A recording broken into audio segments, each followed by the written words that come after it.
And we're back, and this is the first Nerd News with Destiny of 2021. Yes, we're doing a little bit of a rebrand, so don't mind the construction.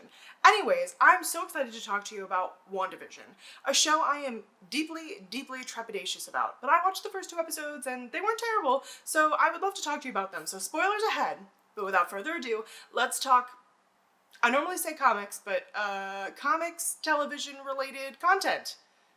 I'm a little rusty.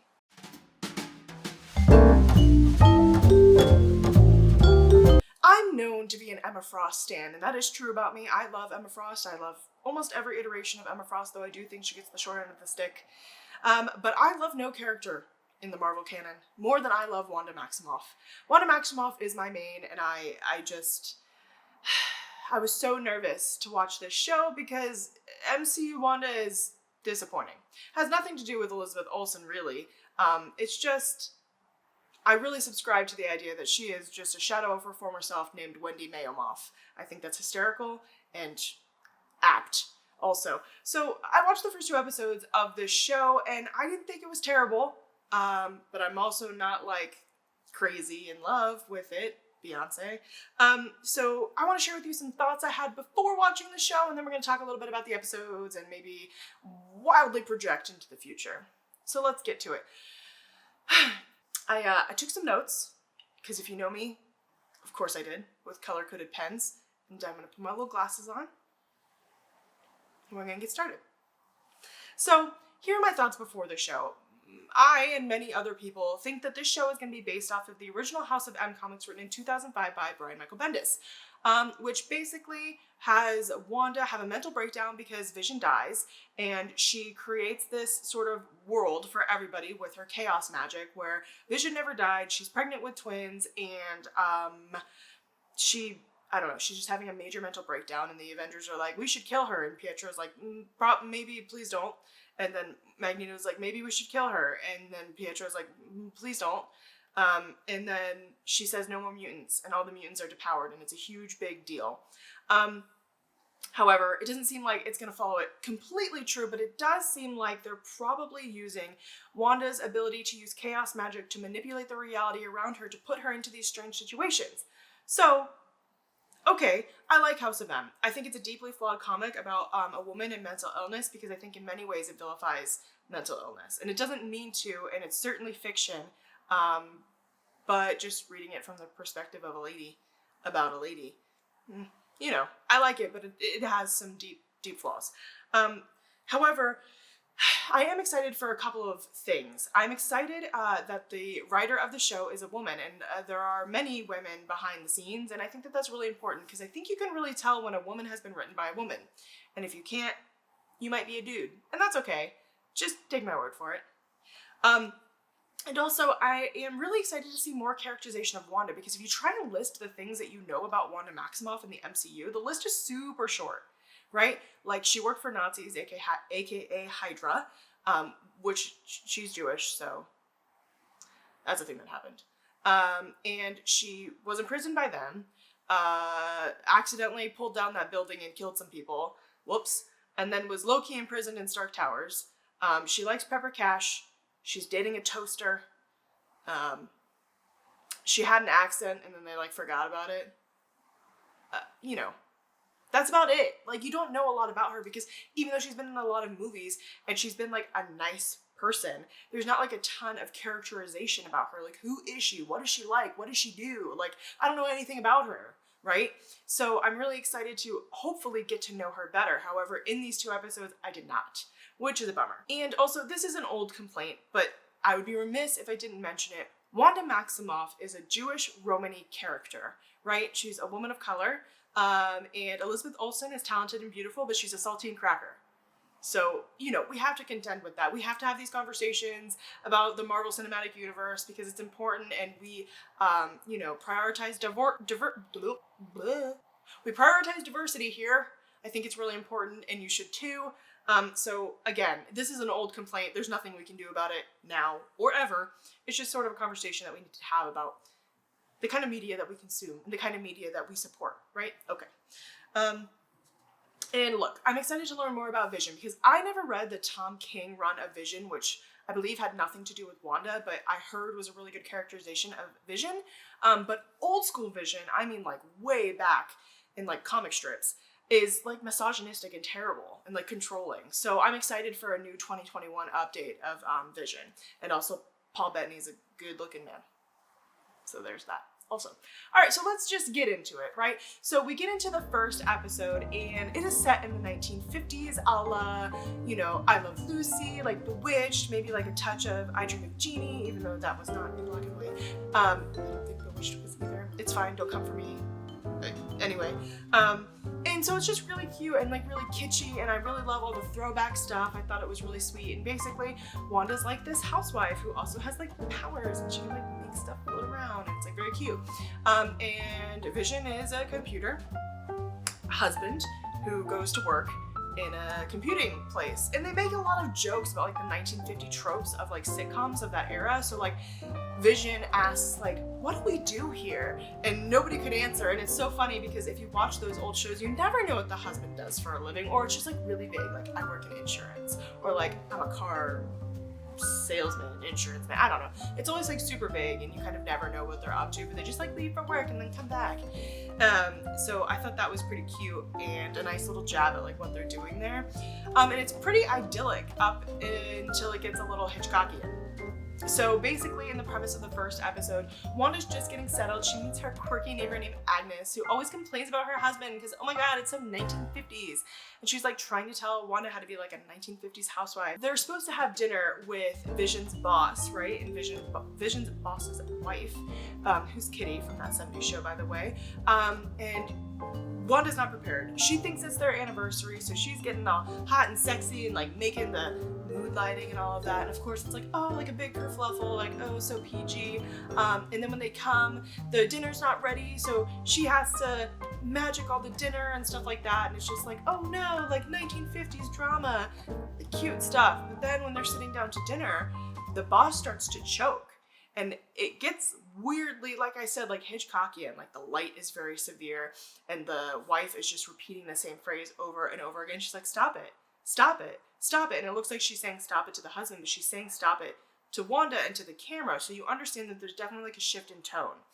And Wanda eventually says to Vision, help him, because nobody was moving at the table. And this is your first indication that Wanda is controlling the narrative here, right? And so it definitely leans into the theory that this is sort of a world that she's constructed. And then the most important thing at the end of the episode, besides they get little wedding rings, which is very cute. There's like some very cute moments in this show. At the end of the show, it shows somebody watching WandaVision on sort of what looks like a main sort of control hub. It's like a TV with many dials and stuff around it. I would call it SatOps because I'm a newsie. Anyway. So it's clear that somebody is watching this happen, but it's unclear whether they're allowed to change the narrative, right? And it is some agency that I don't think we've ever seen before because it's not S.H.I.E.L.D. And Hydra comes in a little bit later, and it's not Hydra. So who is this mysterious person, people, group? I don't know. Do you know? I didn't do any Googling or anything. This is just me just talking. Why do you want my opinion? I don't know. But thank you. So I thought episode 1 was really cute, but again, I didn't learn anything about Vision or Wanda. And it's more about where they are than who they are. And I think that that's like fine. You know, like we're learning a little bit, like she's learning to control her powers a little more. We're seeing them be cute, but it is very like 1950s, like sort of, I don't know. It's like they're caricatures of themselves, right? They don't seem to know how they got there, where they came from. They just know that they're married. And that's that. And it's more of the same in the second episode, really. It's sort of more of Wanda using her powers. There's this funny storyline where Vision accidentally swallows some gum and it like gums up the works, and makes him seem kind of drunk, and that's like part of the storyline. But again, it's all like very haha, like 1950s stuff, but it's cute to see Vision. You get to see more of Vision's personality than I say we ever have before. And at the end of episode 2, you know, they spend the whole episode doing this fundraiser for the children, right? And so it's clear that if Wanda is controlling this narrative, that that's important to her. And at the end of that episode, she becomes miraculously like 6 months pregnant, and they both are just like, is this happening? And Vision is like, yes, this is happening. And then they hear something outside, so they go outside, and you see somebody with that same logo of the person who's watching this happen come up from the sewers in sort of like a beekeeping outfit and bees all around them. And Wanda just says, no. And the show rewinds. So again, it's showing that Wanda is in control of this narrative. Is she the end-all be-all? I don't know. Is the person watching the TV just hearing what she has to say and doing what she says?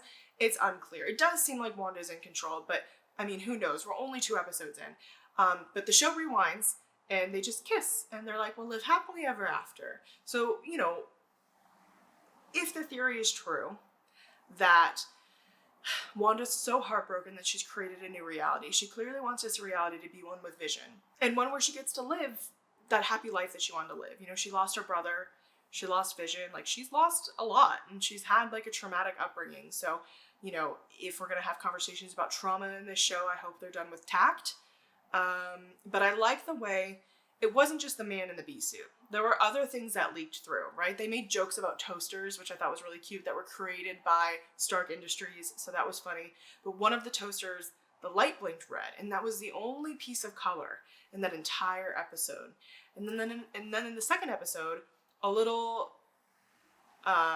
red and yellow toy helicopter crashed into her rose bushes, and she picked it up, and it was in color, but still everything else was black and white. And then at the very end of the second episode, they jump into color. So, you know, does that mean that she's getting a little closer to reality? I don't know. But I'm going to go ahead and, this is the part where we're going to conjecture wildly, all right? I'm going to go ahead and say yes, that they are leaning into the House of M idea, that she's created this new reality, and that she's in control of it. Because I think it plays into the Multiverse of Madness, right? That movie, the Doctor Strange movie that's coming out. In House of M, he's one of the ones who helps reach Wanda and talk to her and sort of bring her back, right? Because he can go wherever he wants, right? In sort of different realms and stuff. And anyway. So I think that I think he's going to have to pull her out of it. I think that she's in deep because of her trauma. And yeah.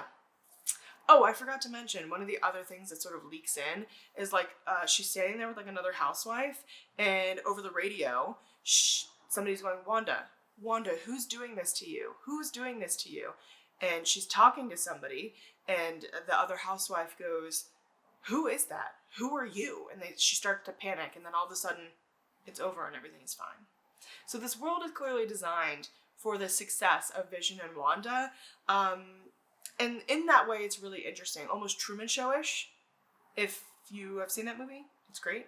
But yeah, I didn't dislike this show. I just wish I got to know more about Wanda and like what's going on with her. And I know that eventually we will, but it feels like it's been a long time of waiting for like my favorite character to like turn into a real person with like real hobbies and real ideas, which is a bummer.